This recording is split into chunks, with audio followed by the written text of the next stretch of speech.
You have a less than 1% chance of unlocking Wraith's Heirloom knife when you open an Apex pack. Ooh, I got one. Yeah, okay. Only a couple hundred more tries. The hardcore streamers, so please keep up. How hardcore are we talking here? Shoot. It would appear that it's going to be faster to do it the old-fashioned way and forge it. So today we'll be forging Wraith's dagger.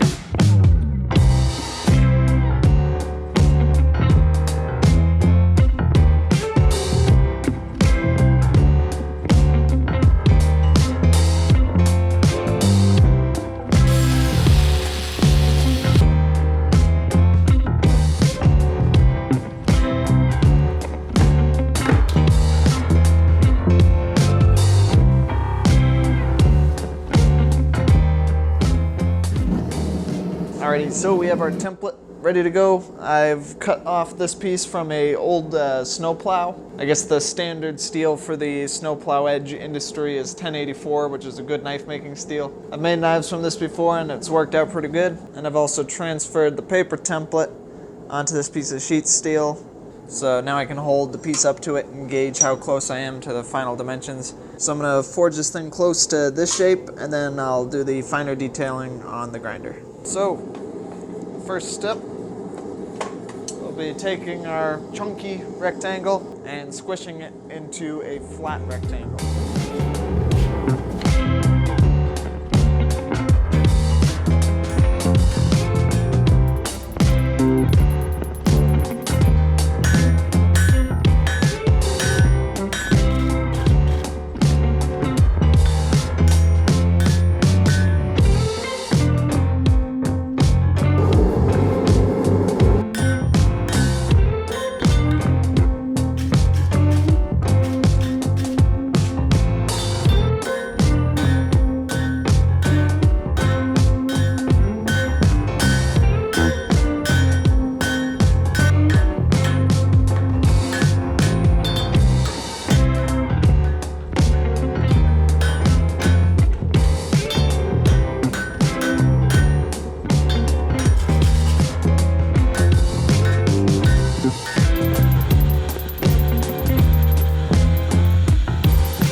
Alright, so it's the next day and this is where we're at currently. It's about an 1/8 inch towards the tip and it works towards about a 1/4 inch at the rear. So I'm going to average out the thickness and then I'll go to the horn of the anvil and squish the back of the knife into the handle shape. Depending on how that goes, I'll either hot punch the hole in the back of the handle or we'll drill that out after forging is done. Also, once we're done the handle, I'll punch in the quieto and I might change up the last 2 letters just to put my touch mark in, just be all fancy like that, but we'll see how it goes.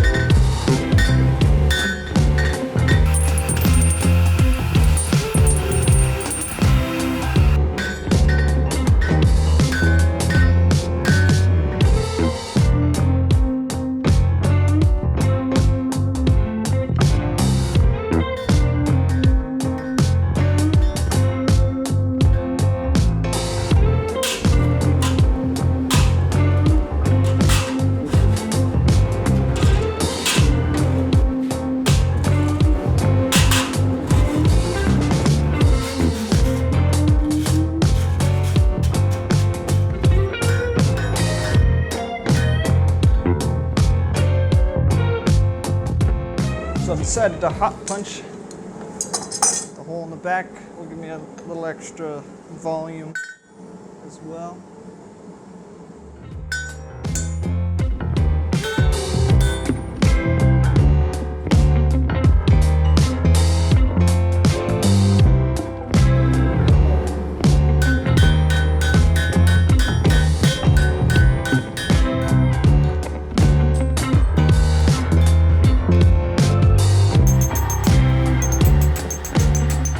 So we got our 10 inches. So now I need to put that quieto in before I run out of propane. I'm running low on pressure, so let's see how it goes.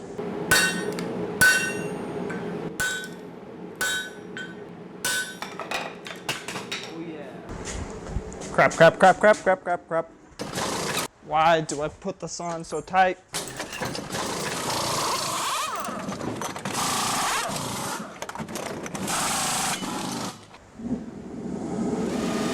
Okay, we're saved. For now. I don't think that's a full tank. I gotta get on that.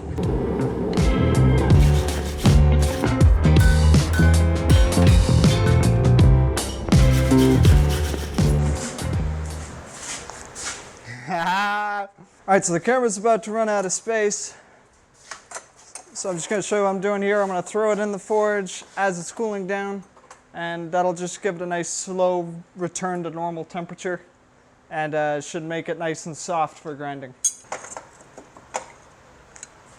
Well, it's back to this guy.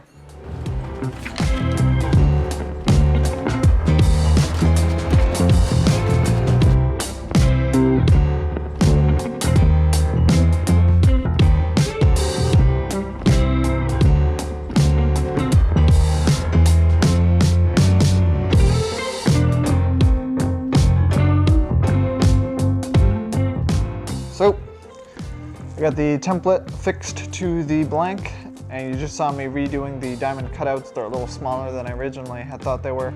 So now I'm going to grind the rough profile, and then we'll work on drilling the initial holes for the diamond cutouts.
Hold on. So, went and picked up this guy. It's a little tungsten carbide cutter for a Dremel.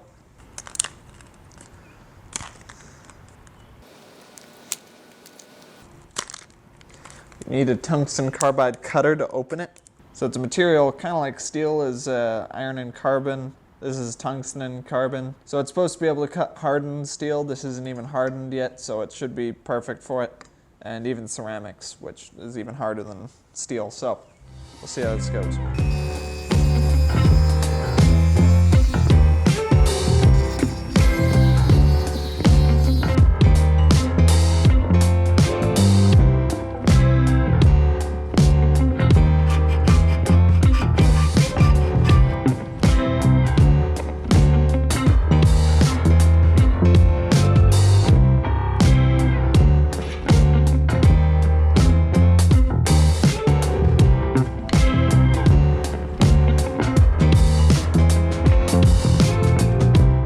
So I got the final template for the diamond pattern all set up. So I'm going to do the rough stock removal with the Dremel, and then I'll move to the files to get the diamonds as symmetrical as possible. I just spent the last half hour taking little metal slivers out of my hands, so if you ever use one of these tungsten carbide bits, yeah, get yourself some gloves.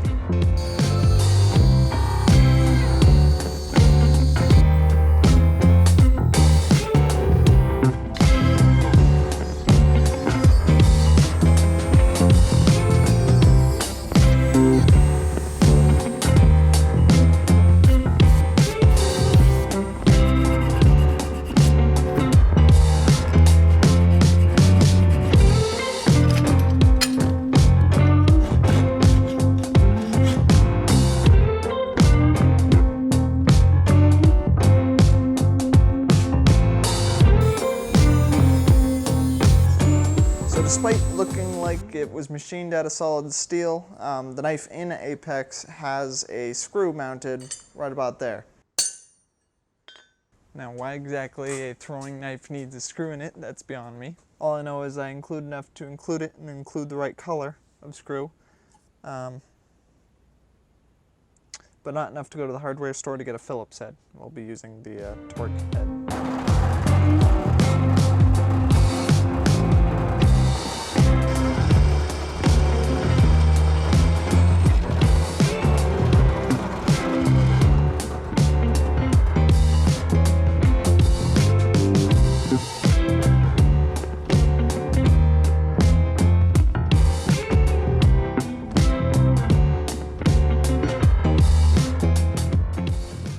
So I've marked the beginning and the ends of the bevels. So now I'm going to grind the majority of the bevels in before I harden the blade. That way it'll be a lot easier. Then I'll do some file work and we should be good for heat treat.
Alright, so we've come to the point where we either make it or break it. I got the forge heating up, getting ready to do the quench. I'm going to do a water quench on these two knives right before I get myself in the heat treating zone. Then I'm going to preheat the oil, which should help with a bit of a faster quench. I'm a little nervous, I got this blade a little too thin for heat treat, particularly towards the tip. My hope is if I give it a couple of normalization cycles, that's letting it heat up and then cool off slowly back to room temperature. So the plan is to go through 2 of those cycles and then go for the quench. All right, moment of truth.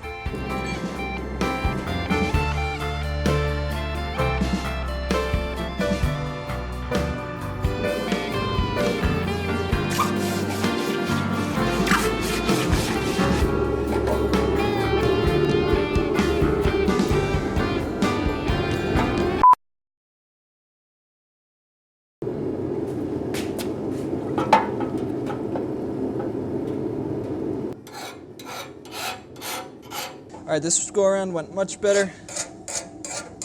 Filing away, all I can file away is the scale. The steel underneath is very hard. Now to temper. Anyway, so we have them tempering now in the toaster oven. Just a quick rundown for those who may not be aware. So quenching them in the oil like that, I wait till I get the dirt bike. When it comes out of the quench, it's really hard. But brittle. So I'm going to heat it up to around 420 degrees. And that'll soften the steel just a little bit so that it's no longer brittle, but it's still very hard and harder than it was before the quench. So I'm going to just make sure these get up to the proper temperature and then I'll let the oven do its work and leave them in there for a couple hours. So we got it all tempered up. I left some of the oil from the quench on it, just vegetable oil. I just really like the kind of seasoned look. And I think it'll look good on this knife particularly because the one in the game is a darker black color. So the tippy top is a little bit warped, but that's nothing I can't handle at the grinder. So now I'll take it to the grinder, finalize the bevels and get it sharpened up and and then the screw in the middle there.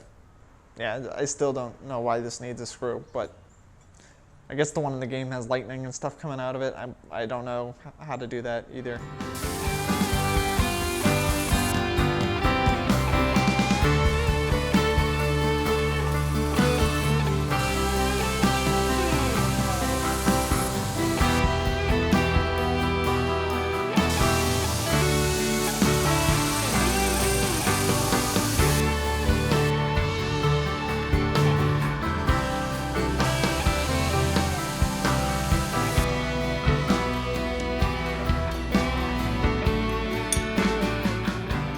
Okay, so the time has come to apply the crown jewel, that is the screw. So I'll show you what I got set up here. So my plan is to solder both screws in place.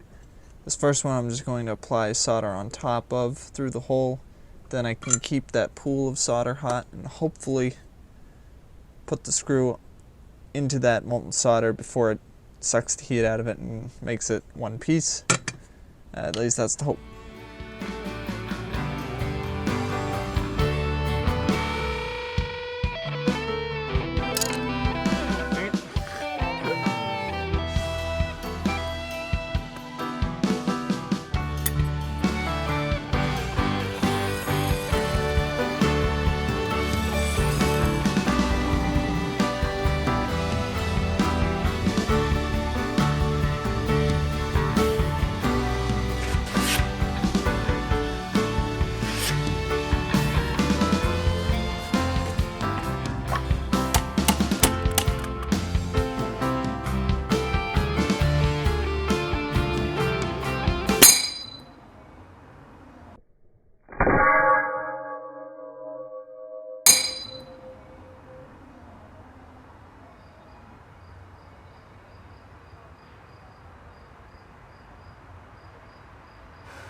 They ask you how you are, you just have to say that you're fine when you're not really fine, but you just can't get into it because they would never understand.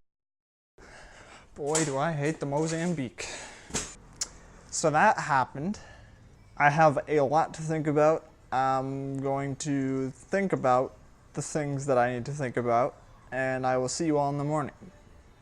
Alright, so basically I done messed up, but I believe I've narrowed down my failures to a trifecta. A trifecta of stupid. Wraith's knife appears to be modeled after a kunai, which is a Japanese tool / weapon thing, and generally only the tip is sharpened. On this one, the cutting edge was mostly the first third of the blade. I basically ended up grinding this to 0, especially on a knife like this that you're gonna throw at things. It would be better to have a micro bevel at the end, so you got the primary bevel. Then at the very tip you have a much more sturdy and abrupt little edge. So this next knife will have an edge geometry more like this. It won't come all the way flat grind to a point. It'll have a flat grind, and then at the end it'll be a much more abrupt cutting edge. And before heat treat, I'll make sure to leave it flat. I was kind of struggling and figuring out how to get the both edges to meet up nice. I have a pretty good feel for that now. Anyway, while I was trying to figure it out, I ended up grinding this all the way to 0, as I said before. So I basically quenched it, ground to 0, which is just like, it puts unbelievable stress on the edges. It's no wonder it shattered. Which leads us to number 2. I had a pretty messy heat treat process. I quenched it once, realized the front half wasn't really that hard. This was difficult because I got this so thin and this part was so thick still that I was having a hard time keeping it evenly heated.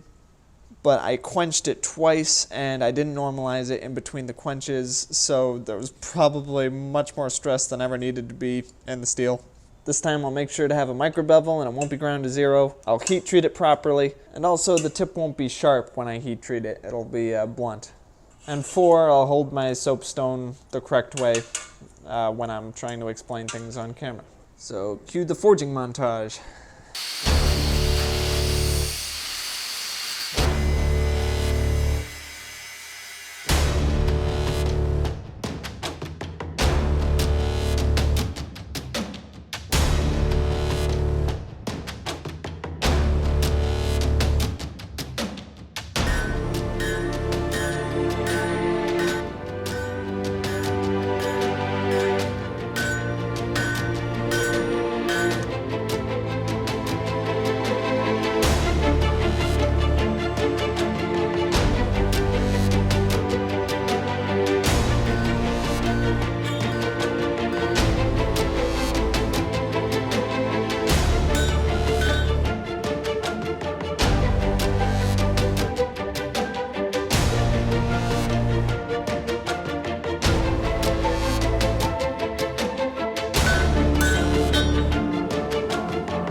Alrighty, well there you have it. And the time it took me to make 2 of these, I still haven't gotten the virtual version on Apex, so I'd recommend making one before you try your luck with the lottery there. They don't look too different, but I'll show a side-by-side shot of the width, and this one is significantly beefier. The tip's sharpened a lot more like an axe would be, rather than a knife, so it's not really the best at slicing, but I could chuck it at the wood all day, and the only thing left would be little scratches from when it sunk into the dirt and hit some rocks. Definitely a bit of an art to learning how to throw these things. You gotta throw it in a way that minimizes the spin, which is kind of tricky if you've grown up throwing frisbees and baseballs and all that. But a couple seconds on the belt sander and it's all nice and shiny again. Somewhere in between the first and the second knife, I actually crossed 500 subscribers, so thank you everybody for joining this group of people watching me goof off in the basement. But honestly, I have a lot of fun making these videos, and as long as people keep watching, I'll keep making them. So many thanks to all of you, and here's to the next 500. If you're interested in this particular knife or any of the other things I make, you can find them at LeShaneSteel.com. And that's going to do it for this episode. So again, thank you so much for watching, and I will see you in the next one.